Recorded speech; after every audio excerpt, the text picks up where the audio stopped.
Oh, mengapa tak bisa dirimu yang mencintaiku tulus dan apa adanya. Aku memang bukan manusia sempurna, tapi ku layak dicinta karena ketulusan. Kini biarlah waktu yang jawab semua. Tanya hatimu. Hai semua, kembali lagi bertemu dengan saya Mr. Yan Boltok, masih dalam konsep yang sama, yaitu pembelajaran ilmu ekonomi, di mana dalam video kali ini saya akan berbagi pengetahuan mengenai APBN dan APBD. Nah, bagaimana tentang konsep APBN dan APBD? Langsung saja kalian tonton video saya ini. Sebelum kalian tonton, kalian harus subscribe terlebih dahulu channel saya ini dan dukung terus agar menjadi channel nomor 1 mengenai video pembelajaran. Oke, terima kasih, selamat menonton.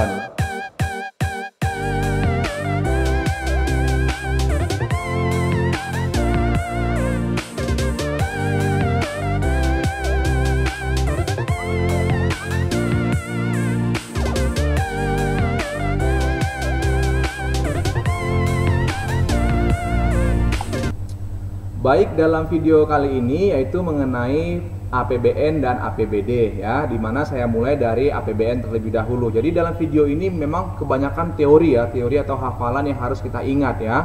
Jadi di sini saya akan coba paparkan mengenai APBN dan APBD ya, dimana APBN itu adalah berdasarkan Undang-Undang RI nomor 23 tahun 2013 tentang APBN tahun anggaran 2014. Maka APBN dinyatakan sebagai rancangan keuangan tahunan pemerintah negara yang disetujui oleh DPR.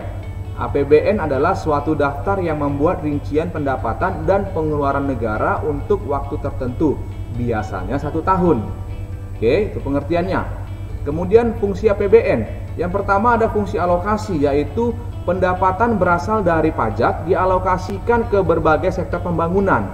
Nah, itu dia maksudnya. Kemudian fungsi distribusi, yaitu distribusi pendapatan dari pajak untuk transfer payment seperti subsidi dan dana pensiun. Selanjutnya fungsi stabilisasi, yaitu sebagai pedoman agar pendapatan dan pengeluaran negara itu teratur ya. Oke, itu fungsi APBN. Ada lagi nih ya, fungsinya adalah fungsi otorisasi, yaitu dasar untuk melaksanakan pendapatan dan belanja pada tahun yang bersangkutan. Lalu ada fungsi perencanaan, yaitu pedoman bagi negara untuk merencanakan kegiatan pada tahun tersebut. Ya, karena ini teori jadi saya banyak membaca ya. Oke. Kemudian fungsi pengawasan, yaitu pedoman untuk menilai apakah kegiatan penyelenggaraan pemerintah negara sesuai dengan ketentuan yang telah ditetapkan. Nah, itulah fungsi APBN ya. Ingat ya, nah ingat. Kalau tidak ingat ya lihat aja video saya ini biar ingat lagi.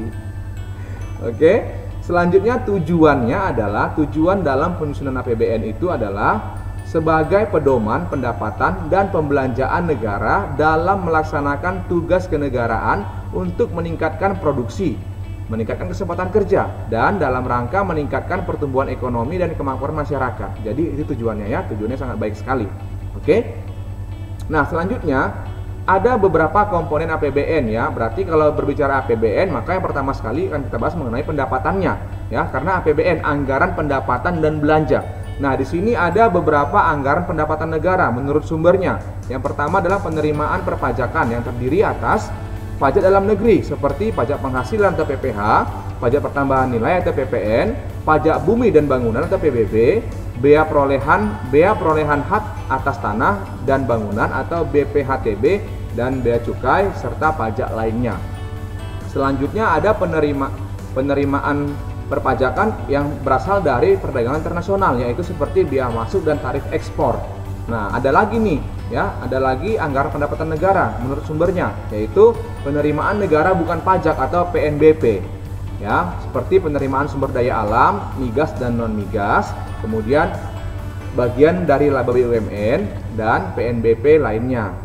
Oke, selanjutnya masih mengenai pendapatan negara, yaitu penerimaan pembangunan atau hibah ya. Penerimaan pembangunan atau hibah yaitu bantuan dari swasta ya, baik dalam maupun luar negeri ya, swasta dalam ataupun luar negeri maupun pemerintahan luar negeri ya, seperti bantuan program atau bantuan proyek.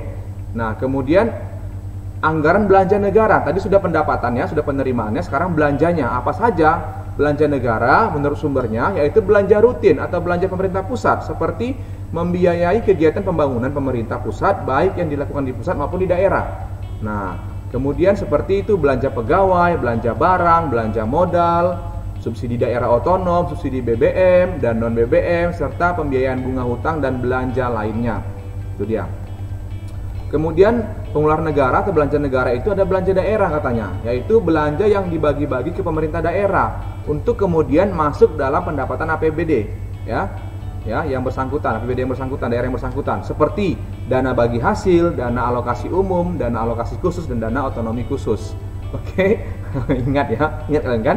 Nah, kalau nggak ingat buka video saya lagi ya. Oke. Nah, kemudian anggaran belanja negara itu yang menurut sumbernya ada lagi pembiayaan ya, yaitu pembiayaan dalam negeri seperti pembiayaan perbankan, perinvestasi ya, preinvestasi, kemudian surat utang negara serta penyertaan modal negara. Kemudian pembiayaan lainnya adalah pembiayaan luar negeri seperti penarikan pinjaman luar negeri atau pinjaman program dan pinjaman proyek. Nah, ya seperti misalkan membangun tol, ya ada pinjaman dari negara lain, itu termasuk dalam pembiayaan. Oke, kemudian ada pembayaran cicilan pokok utang dari luar negeri. Nah, itu dia. Nah, landasan hukum APBN apa saja itu? Yaitu Undang-Undang 45 Pasal 23 Ayat 1 tentang APBN yang ditetapkan setiap tahun. Kemudian Undang-Undang Nomor 17 Tahun 2003 tentang Keuangan Negara. Nah, yang selanjutnya adalah cara penyusunan APBN. Nah, ini penting juga nih. Bagaimana sih cara menyusun APBN? Nah, bagi yang belum tahu, nah lihat ini. Oke. Nah, yang pertama itu adalah dari pemerintahan atau presiden, di mana pemerintah menyusun RAPBN dalam bentuk nota keuangan. RAPBN itu adalah rancangan anggaran pendapatan belanja negara. Kemudian RAPBN ini diajukan kepada DPR. Oke. Lalu akan disidangkan di DPR ya. RAPBN ini akan disidangkan di DPR oleh para petinggi DPR ya, atau oleh para seluruh anggota DPR. Nah, disidangkan, lalu apabila RAPBN ini ditolak, maka kita akan memakai APBN tahun lalu. Akan tetapi apabila APBN ini diterima, maka APBN ini akan dilaksanakan dan langsung ditetapkan undang-undangnya dan langsung diberlakukan di dalam kehidupan kita bermasyarakat ini. Nah, seperti Undang-Undang Cipta Kerja yang sudah disahkan oleh anggota DPR. Nah, itu dia. Ya.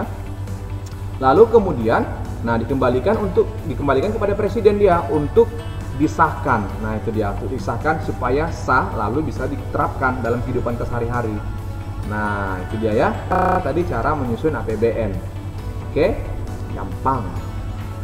Nah, selanjutnya pengaruh APBN terhadap perekonomian ya. Dengan APBN dapat diketahui arah tujuan ya. Pengaruhnya berarti dengan adanya APBN dapat diketahui arah, tujuan, serta prioritas pembangunan yang akan dan sedang dilaksanakan. Itulah tadi pengaruh terhadap perekonomian. Oke, nah sekarang kita masuk bagian kedua, yaitu APBD, anggaran pendapatan dan belanja daerah. Nah, APBD adalah rencana keuangan tahunan pemerintah daerah yang dibahas dan disetujui bersama oleh pemerintah daerah dan DPRD dan ditetapkan dengan peraturan daerah. Ya. Nah, itu dia. Kemudian fungsi APBD. Yang pertama, fungsi otorisasi, yaitu menjadi dasar pelaksanaan pendapatan dan pengeluaran. Kemudian fungsi perencanaan, menjadi pedoman perencanaan kegiatan. Kemudian fungsi pengawasan, yaitu sebagai pedoman apakah penyelenggaraan pemerintahan telah sesuai ketentuan. Nah, ada lagi nih fungsinya, yaitu fungsi alokasi, di mana APBD dialokasikan untuk mendukung kegiatan perekonomian. Selanjutnya fungsi distribusi, yaitu pendistribusian APBD harus memperhatikan keadilan dan kepatuhan. Ya, dan yang terakhir adalah fungsi stabilisasi, yaitu pedoman agar pendapatan dan pengeluaran itu dapat berjalan sesuai dengan peraturan yang berlaku, itu dia, atau teratur berkeluarnya. Ya. Kemudian tujuan APBD. Ya, tujuan APBD itu adalah di mana APBD disusun sebagai pedoman pendapatan dan belanja dalam melaksanakan kegiatan pemerintahan daerah. Itu dia. Ya, kemudian sumber-sumber penerimaan daerah. Ada namanya pendapatan asli daerah seperti pajak daerah, retribusi daerah, hasil pengelolaan kekayaan. Kemudian dana perimbangan seperti dana bagi hasil, dana alokasi umum, dan dana alokasi khusus. Dan yaitu penerimaan daerah adalah penerimaan pendapatan lain-lain terdiri atas dana hibah dan pendapatan dana darurat. Ya. Selanjutnya jenis-jenis pengeluaran daerah, ya, yaitu pengeluaran atau belanja daerah terdiri atas urusan wajib, urusan pilihan, dan urusan yang penanganannya dalam bidang tertentu. Belanja urusan wajib antara lain pendidikan, kesehatan, pekerjaan umum, dan perumahan rakyat. Belanja untuk urusan pilihan, ya, belanja urusan pilihan misalnya kehutanan, pertanian, dan energi, ya. Ini yang wajib dan ini yang pilihan tadi. Oke. Kemudian bagaimana mekanisme menyusun APBD? Nah, yang pertama dari pemerintah daerah diajukanlah yang namanya RAPBD, berarti rancangan penerimaan belanja daerah, diajukan kepada DPRD, kemudian pengesahan, ya, Menteri Dalam Negeri atau Gubernur, ya. Lalu kalau diterima APBD-nya kita laksanakan, ya. Kemudian kalau ditolak maka pakai APBD tahun lalu. Nah, itu dia.